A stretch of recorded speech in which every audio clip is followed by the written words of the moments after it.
Arkansas farmers fucked around and they're finding out.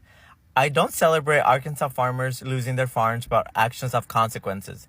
They overwhelmingly voted for Donald Trump, and now they're finding out that racism, culture wars, and blind loyalty do not put food on the table. They don't. They actually cost you everything.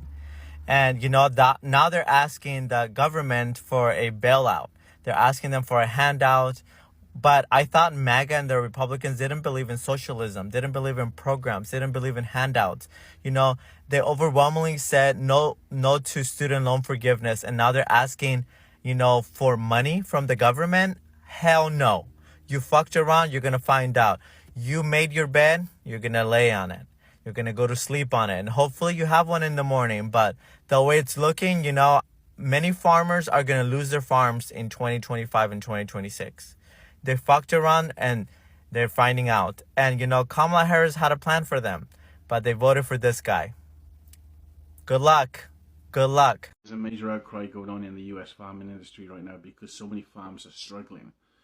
And I've seen videos this afternoon from Arkansas, for example, where farmers have got together and they're asking Trump for social assistance. They're saying, hey, help us out. But this is the policies that they voted for. They voted for mass deportations. And now it's going south on them big time. So what do these guys expect? And now they're asking for money because their farms are going out of business. They said their markets are being taken away from them. They said they don't have enough labor to pick the crops.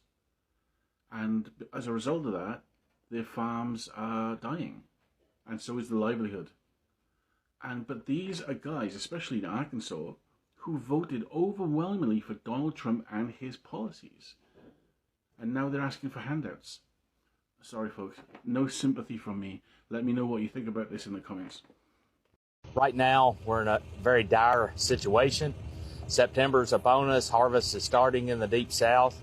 And we have 0 bushels of soybeans on the books to be sold to China for this current crop that's about to come out of the field.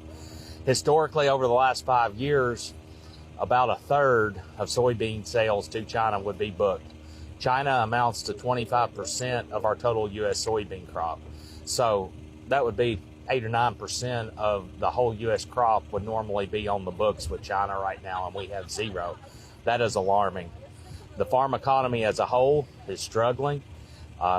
Inflation has caused our cost of production to rise drastically on every front. Commodity prices, in particular soybeans, are down about 50% from where they were 3 years ago. And our numbers are deeply in the red. And we send this letter to President Trump because we've been talking for months about needing to have sales in place, a deal in place, a phase 2 type agreement that has purchase commitments along with a level playing field on trade with no tariffs, and we haven't had anything happen, unfortunately. And our appeal to President Trump and his administration is make soybeans a priority in any trade negotiations that are taking place. Soybeans are the #1 agriculture export to China. And in the last trade war, it was 71% of the losses that we had as American farmers. And they're critical. Yeah, so if we look at, and we're going to divide. So I'll stay with grain and oilseeds because that's what I do day to day. But I just have to say one thing about livestock. For livestock folks, we're in good world for them right now. So I'd love to be able to have as good a world that they're having in GNO, but we just don't. And so there's just so many things, and it's really a supply story this year. When you think about across the globe, we haven't had a year where every country's almost in all 8 cylinders where we're getting full production. And that's where we are right now. It's also too a bit of a dichotomy in the US is that we're building corn stocks, but the world is not. It's just the opposite in soybeans where the world's building soy stocks and we're not. And so it's a very weird world, but the fact is we just have so much supply in the world that's just going to keep prices, really on the defensive. Racism, misogyny, and sexism comes with a mighty cost. And it is a cost that farmers all across the state of Arkansas are currently having to pay. Folks, I want to dispel this notion that farmers in Arkansas had no idea the negative impacts that Donald Trump's tariffs could have on them. I think if I had to choose any job group in the United States that would understand tariffs, it would be farmers. They knew full well the impact that this could have on them, but they believed that in return for their vote, there would be carve-outs, there would be bailouts for them by the Trump administration from the negative effects of tariffs. And they've yet to receive that from the Trump administration. So this idea that they didn't see this coming or that farmers are just stupid is a fallacy. They knew full well what they were voting for, but they expected to be exempt. And I think that's the case for a lot of people right now that are being negatively impacted by Donald Trump's policies. And they voted for him because they thought that they would be exempt. Sexism, misogyny, and racism comes with a cost. And it's a cost you better be willing to bear, especially if that's going to be the sole reason you vote for an individual. You were warned over and over and over. We told you there was no drag queen story hour. There were no furries in our school using litter boxes. But you guys refused to call the superintendent of the schools like I did.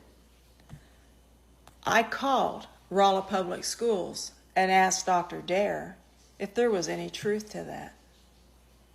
He laughed and said maybe I was watching too much TV. We told you that China signed 20-year contracts with Brazil for soybeans. You laughed in our face. I'm not going to say I told you so, but I do not want to bail you out for the next 20 years, and I will fight against it. China signed 20-year contracts with Brazil for soybeans because of Donald J. Trump. They don't want our soybeans. They don't want our beef. They don't want our wheat. They don't want anything we grow. As far as we're concerned, China can stick it up our ass. And can you blame them? Can you really blame them? American farmers are in the find out stage of FAFO because 78% of them voted for the America First candidate, and yet they're standing there crying because they're going to go bankrupt and lose their generational farm if they don't get a handout because of Trump's policies. And this will further devastate rural communities because when those farmers have to sell their farms to multinational corporations, those corporations will continue to produce commodities, except that the profits from those will go into the coffers of the multinational corporation rather than back into local communities. What did you think was going to happen when Trump made it more expensive to produce things, lowering your profit margins, and also decrease the viability of U.S. exports? Soybeans, for example, are about to get harvested later this month, and yet China, who's been buying about a quarter of all soybeans produced in the United States, has been boycotting American soybeans because of Trump's trade policies. See, U.S. agriculture exports sustain over 1 million farming and non-farming jobs in this country, and let's take our biggest agriculture export, soybeans, which are about to get harvested in a few weeks, as an example. China buys about a quarter of all American soybeans produced, and yet they're boycotting them because of Trump's policies. And we won't be able to reverse the damage done to rural communities by Trump's policies because those farmers won't be able to buy their farms back from multinational corporations, and those export markets are finding new trading partners. Farmers in crisis align way out the door of the Woods Chapel Baptist Church in Brooklyn as hundreds of farmers from not only Northeast Arkansas, but from across the state came to voice their concerns about the current state of farming. Representatives from U.S. Congressman Rick Crawford, U.S. Senator Tom Cotton, and U.S. Senator John Boozman's offices were in attendance to hear those concerns. Among those farmers in attendance was a farmer in Woodruff County, Chris King. He told me this was his 39th harvest, and he has never seen it as bad as this. And I've never been as worried as I am now about whether or not my kids and grandkids will be able to carry on. For King, the main problem starts with the fact that they can't sell for profit. I just would like to see somebody help us get our markets back. We need our exports, and we just need to be paid for what we do, and that's not happening, and we're in real trouble. But that is not the only issue. King's wife, Melissa King, and farmer in Biggers, Arkansas, Scott Brown, said they are struggling to afford the cost that is needed just to take care of the farm. The prices that we're getting now are prices like they were when we were children, and what it costs for us to farm is astronomical now. I mean, the price of a combine when we were kids was, in the 20,000s, and now it's 100,000. I farm 800 acres by myself. I can't afford any help. I farm with paid-for equipment. All my tractors are 50 years old, and I can't hardly make this deal work.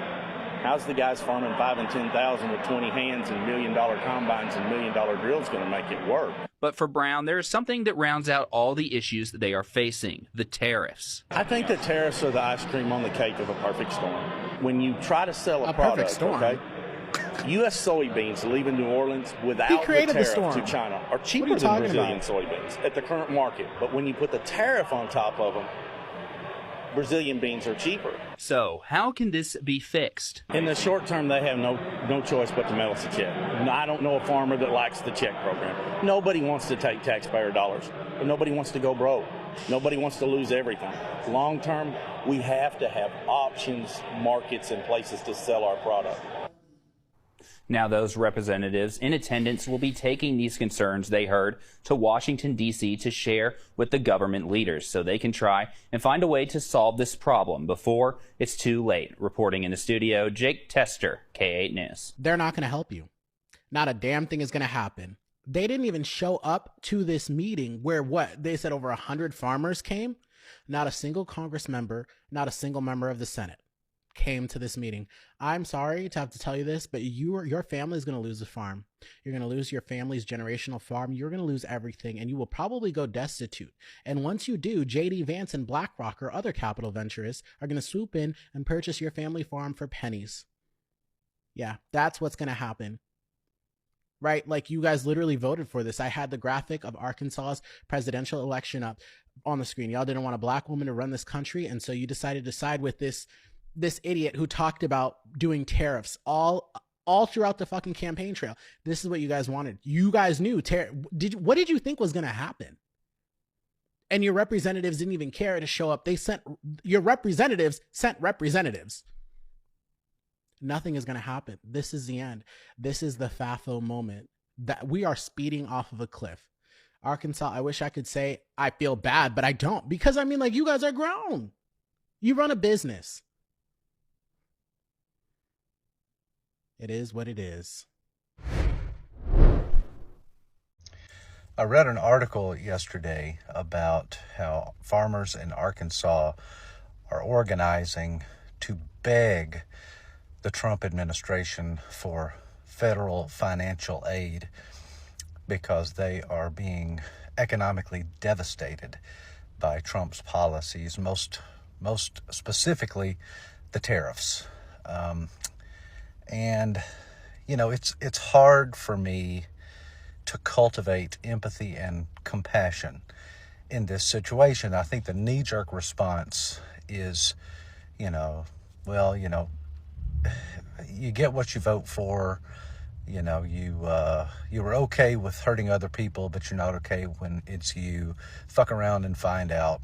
All those sorts of things. And, you know, it's not that those sentiments are invalid. I mean, here you have a group of people who overwhelmingly shake their fist at socialist policies, Marxist policies, which of course they don't know what those are, while at the same time they've got their hand out. They are furious at black and brown people living off government welfare. But here, you know, they expect it, which is the epitome of white supremacist, white privilege, you know, resenting other people for needing what you think you're entitled to. But I think, you know, I have got to try to move beyond those sorts of resentful sentiments, because I'm a Christian. And Jesus, the gospel says that when Jesus saw the crowds, he had compassion and pity for them because they were like sheep without a shepherd. Sheep are stupid animals that are pretty much incapable of thinking for themselves. They need somebody watching out for them. Trump has preyed upon the stupidity and the ignorance and the racism of people like these farmers in Arkansas. And it doesn't excuse their ignorance. It certainly doesn't excuse their racism. There should be consequences. But at the same time, these people have been exploited and manipulated, and now they are hurting. And I feel like there's got to be still room for compassion and empathy, even though it certainly does not come natural to me. This is the first time in my life farming that I still have crop in my bins that I can't sell. Basically what we're getting out a bushel of corn or a bushel of rice would be like you making $5 an hour and trying to pay your bills at home. Mexico and China are the two biggest rice buyers for the United. They buy more rice off of us than anyone. And when they stop buying rice, we have nowhere to go with the rice. It won't be a trickle-down effect. It will be like flushing a toilet if the ag industry collapses. Totally 100% dependent upon the Lord Jesus Christ. I surrender it to Him. Farmers are finding out what it means to fuck around and find out. And now they're finding out. Okay, here's what's going on, guys. Hundreds and hundreds of Arkansas farmers right now are begging for federal dollars. Now they're begging for federal dollars. Many of those federal dollars will come from states that they hate, like California, who is a donor state, who has to give more money than they take from the federal government. Arkansas is not one of those states. So Arkansas, the state of Arkansas, cannot subsidize its farmers in these tough times. Now, Arkansas farmers had a very difficult year last year. They're having an even more difficult year this year, where many of them, and as many as I've heard estimates as high as a third, if not half, of Arkansas farmers are on the verge of bankruptcies. So without these federal dollars, aka a check being mailed to them, they're going to go bankrupt. Now, it has to do with Donald Trump. Imagine that. It's the tariffs, guys. They are crushing the export market. So countries like China that used to buy rice from Arkansas, so Arkansas produces about half of the nation's rice. They used to export a lot of that to China. Well, now because of the tariff, the rice that these Arkansas farmers are growing is more expensive than what China is able to buy it from Brazil. So why would they buy it from the United States at a higher price when they can get it cheaper from Brazil? They're going to Brazil instead, or Vietnam, or these other countries now. So these Arkansas farmers don't have those markets to export the goods to anymore. So what do you do when you don't have that money coming in? Additionally, the cost of things like the equipment to farm the stuff, the steel, the aluminum, the tariffs have hit those things now. So purchasing equipment is now more expensive. The fertilizer, the chemicals that go into the fertilizer, the cost on that has gone up now. So their inputs cost has gone up to the point where they're going broke.